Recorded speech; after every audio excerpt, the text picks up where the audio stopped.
دنباش گدارن دلال وارا پرخودرس پودکسته از عمر فاروق باران و پودکسته نوتین خاین سر حیات را دیگینم و ساعته و دقیقه اون لکبن به دنگ خواب و رمه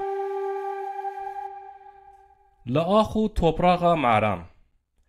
مزنین مین نرها دگوتن حسرتی معران کو روکی بسلامتی لچاون انسانان بنرن جرکو دنه چه بویا دگوتن مزنین ما نه معران چاون انسانان دینه نجی انسانان چاون معران چونکو چطور کو انسان اج معران خوفه دگرن مرجی جی انسانان ورگا خوفه دگرن هر دو هیل جی جهف پرد ترسن دگوتن وان مزنان جوه ترسي و جوه پرسي د ميتولوجيا مزنين درسمه دا سر معران و چاون انسانان مسئله یکیه.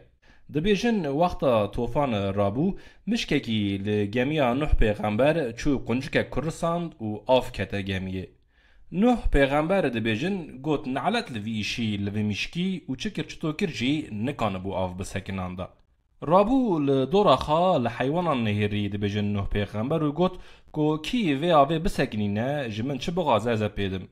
ج حيوانان دبيجن مع رابو چو دل خایا دريش کر قلقا کو جاب دکت گمیه و ریل براوه گیرت آف سکناند. پشتی توفانه دبيجن وقتا نوح پیغمبر چو جمعی معریو گوت دبيجه کاتو چو دغازی معری دیل دریش گوت از چاون انسانان دغازم. لسر و خواستنه دبیجن نوح پیغمبر گوت خود انسان خلقاندیه نمن تشتکی نعیدی من از نکنم تشتکی جیبت ادم دبیجن معر دلدریج گوت نا ایلا و بیله چاوین انسانان نترکاند اصرار کر و جنوح پیغمبر را گوت هر مادم هر کو که انسان خلقاندیه هر بوی را شوری بکه نوح پیغمبر دبیجن دیکو خلاصی خاطنه و چاره جتنه وکیدن رابو چو جمع خوده حال مسئله جرا گوت مسئله میتولوژیه دبیجن خوده نوح پیغمبر را گوت مادم تیه عایدی من ندا و تاعتی جمع من او ماریان چه دغازه زدمه بس برا صبر که پشتی که قوله ممرن برا هره امانت خواه بستینه دبیجن نوح پیغمبر چو گوتنا خوده معر دلدر را گوت و ویجی گوت تمام قبول کر لسر و مسئله تیگوتن که هر مرزله کی معرکی خواهیه معره هر مرزله کی پشتی جنازت دفن کرن داره چاوان دخواه و دورا کزک و کرمکندن جی دارنه نویسکار نیکوس کازانساکیس ده زوربای دا زارو زمان قرارتر خود بیجه لحیل افریقا معر حیوانکی بقیمت پر پیروزه که گوره وان جبر که هر دریوی حیوانی لاخه دکوه او سرین عردی گیزانه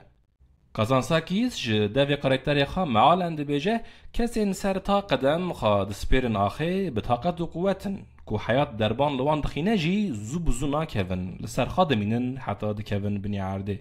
لسر خواه نگی منن با آخه بونه روکه بشو خونکی دمینم معرکی رشی قیری تیاره لپیشتر با منه لچاوه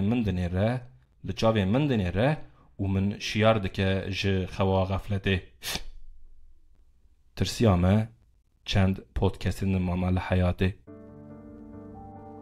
کدارن دلال اماتن داویا برنامه خواه پرخودرس پودکست هر پنجشنبه ده ساعت 5:05 PM دا به خلک کانو بورایه و گاوه بخاطر و